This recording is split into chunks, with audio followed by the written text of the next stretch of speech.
দীর্ঘদিন অসুস্থ অবস্থায় বিদেশে চিকিৎসা গ্রহণ করে বাড়িতে ফিরে আসা খুলনা জেলা বিএনপির সদস্য সচিব শেখ আবু হোসেন বাবুর বাড়িতে মঙ্গলবার রাতে একদল সন্ত্রাসী ককটেল নিক্ষেপ ও গুলি চালায়। ঘটনার সময় বাবু বাড়িতে অবস্থান করছিলেন। বাড়িতে দলের বেশ কিছু নেতাকর্মী অবস্থান করেন। দীর্ঘ বিরতির পর বাবু যখন দলীয় কর্মকাণ্ডে সক্রিয় হচ্ছেন তখনই এই হামলা চালানো হয়।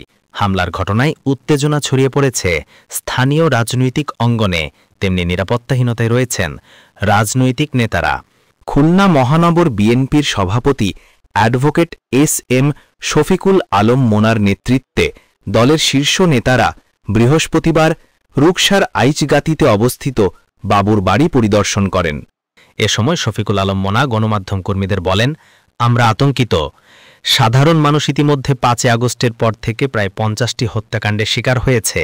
আমরা মনে করি অবিলম্বে এই হত্যাকাণ্ডের সঙ্গে জড়িতদের আইনের আওতায় আনা দরকার। যদি তা না হয় তাহলে রাজনীতিতে জড়িত কোনো মানুষই আতঙ্কের বাইরে থাকবে না। বাড়ি থেকে বের হলে বাড়ি ফিরে আসবে কিনা তা নিয়ে সবার পরিবার চিন্তিত থাকে। বাবুর উপরে যে হামলা হচ্ছে, বাড়িতে বোমা মারা হয়েছে এবং তার গুলি চালানো হয়েছে, আমরা আতঙ্কিত।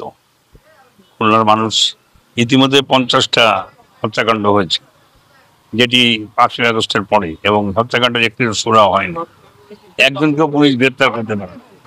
আমরা মনে করি যে অবিলম্বে এই হত্যাকারী যারা হামলা করেছেন তাদের গ্রেপ্তারের পুলিশ আইনে আওতায় আনতে হবে।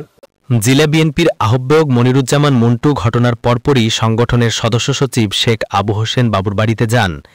তিনি গণমাধ্যম কর্মীদের বলেন, এটা কোনো বিচ্ছিন্ন ঘটনা না। শেখ আবু হোসেন বাবু রূপসা উপজেলার অন্তর্গত আইচগাতি ইউনিয়নে নিজস্ব বাসভবনে যখন অবস্থান করছে, হঠাৎ করে 9:45টার সময় আকস্মিকভাবে সন্ত্রাসীরা তার বাড়িতে বোমা নিক্ষেপ করে, গুলিবর্ষণ করে।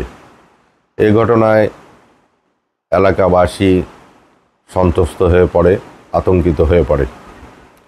এই বিষয়টি কোনো বিচ্ছিন্ন ঘটনা বলে আমরা মনে করি না। এই কারণে আমরা দেখছি গত 6 মাস যাবৎ অথবা তারও অধিক সময় খুলনা জেলা এবং মহানগরী এই শান্ত পরিবেশকে অশান্ত করে তুলছে সন্ত্রাসীরা। তাদের বিরুদ্ধে কার্যকরী কোনো পদক্ষেপ গ্রহণ করতে ব্যর্থ হয়েছে আইন শৃঙ্খলা বাহিনী। আবু হোসেন বাবুর বাড়িতে যে হামলা, এই হামলার ব্যাপারে বিচারের জন্য বিএনপি যতদূর যাওয়ার প্রয়োজন ততদূর যাবে রাজনৈতিক কর্মসূচি পালনের মাধ্যমে। এখনও বাবুর পক্ষ থেকে কোনো মামলা করা হয়নি রূপসা থানায়, তবে পুলিশ তদন্ত অব্যাহত রেখেছেন। আইচগাতি এলাকায় এখনও আতঙ্ক বিরাজ করছে। সন্ত্রাসী হামলার ঘটনায় তীব্র ক্ষোভ ও উদ্বেগ প্রকাশ করে দ্রুত তদন্ত, গ্রেফতার ও দৃষ্টান্তমূলক শাস্তির দাবিতে বিক্ষোভ মিছিল ও সমাবেশ অব্যাহত রয়েছে। ডেস্ক রিপোর্ট, বাংলার গেজেট।